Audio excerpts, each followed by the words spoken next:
តែបងប្អូនគ្នាហ្នឹងហើយចឹងនេះខ្ញុំមានសវិនជីម្ដងទៀតហើយរូបរាងរបស់គេគឺនៅគូសមបងប្អូនស្អាតសមល្មមបងប្អូនណាខ្មៅអែម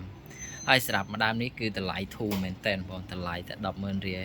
ហើយសម្រាប់ 100000 នេះមិនមែនបងប្អូនយកទៅបានទូរស័ព្ទទេណាបងប្អូននេះរបស់ free បងប្អូនឆ្នាំងសាកមួយឈុតតម្លៃ$6មានស្រោមឲ្យបងប្អូនមួយហើយបិទ screen ការពារឲ្យបងប្អូនហើយមិនមែនអីវ៉ាន់ជួសជុលឡើងតិចវល់ឲ្យដាក់ឲ្យបងប្អូនទេគឺអីវ៉ាន់នេះប្រភេទអេក្រង់បងប្អូនមើលសាច់ color ស្អាតប្រភេទអេក្រង់ស៊ីនតែម្ដងណាប៉ុន្តែបញ្ហារបស់វាគឺខូចប៊ូតុង home ណាប៉ុន្តែបងប្អូនអាចប្រើនេះជំនួសស្រាយវ៉ាន់នេះគឺខូចតែនេះតែបងប្អូនណាដាក់ស៊ីមដំណើរការធម្មតាចាប់ Wi-Fi គឺដំណើរការធម្មតាហើយសម្រាប់កម្លាំងម៉ាស៊ីនរបស់គេវាគឺ 32G បងប្អូន 32G អញ្ចឹងសម្រាប់ម៉ាស៊ីននេះគឺនៅណែនបងប្អូនអូខេការបញ្ជាថាច់គឺមិនអែមយរួមទៅបងប្អូន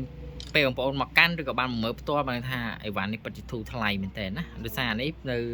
តាមថតតាមទូរស័ព្ទអញ្ចឹងពេលខ្លះបងប្អូនអាចអត់ទាន់ត្រុកចិត្តទេអាចគិតថាប្រភេទអីវ៉ាន់នឹងវាមិនអីចឹងទៅប៉ុន្តែអត់ទេគឺហាងមានការធានាឲ្យបងប្អូនដូចគ្នាហាមធ្លាក់បែកហាមចូលទឹកធានាឲ្យមួយខែទៀតជារួមមកមានបញ្ហាបើសម្រាប់បងប្អូនមកមើលទីតាំងនៅបាត់ដំបងអាចមកមើលមានបញ្ហាគឺហាងធ្វើការដូរឲ្យបងប្អូនអត់សូនសាញទេឲ្យតែឆែកមកគឺបងប្អូនអត់ធ្វើឲ្យធ្លាក់ទឹកអត់ធ្វើធ្លាក់បែកហើយនឹងចូលទឹក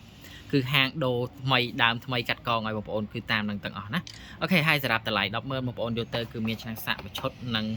ស្រោមទូរស័ព្ទមួយបិទ screen ការពារបងប្អូនមួយទៀតគឺជាអីវ៉ាន់នេះគឺ promotion នៅលើតែ YouTube ហ្នឹងទេអញ្ចឹងសម្រាប់បងប្អូនដែលមើលឃើញ YouTube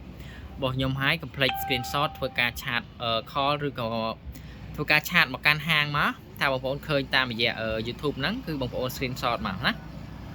អញ្ចឹងបងប្អូនសម្រាប់បងប្អូនដែលឃើញលេខបងប្អូនអាចទំនាក់ទំនងមកកាន់លេខទូរស័ព្ទរបស់ហាង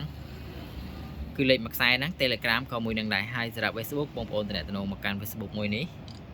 សម្រាប់ Facebook បងប្អូនទំនាក់ទំនងមកកាន់ Facebook មួយហ្នឹងមកនេះគឺ Facebook របស់ហាងផ្ទាល់តែម្ដងណាអូខេអញ្ចឹងសម្រាប់បងប្អូនដែលត្រូវការ complete ទំនាក់ទំនងឆាតមកសួរព័ត៌មានបន្ថែមអីក៏បានដែរ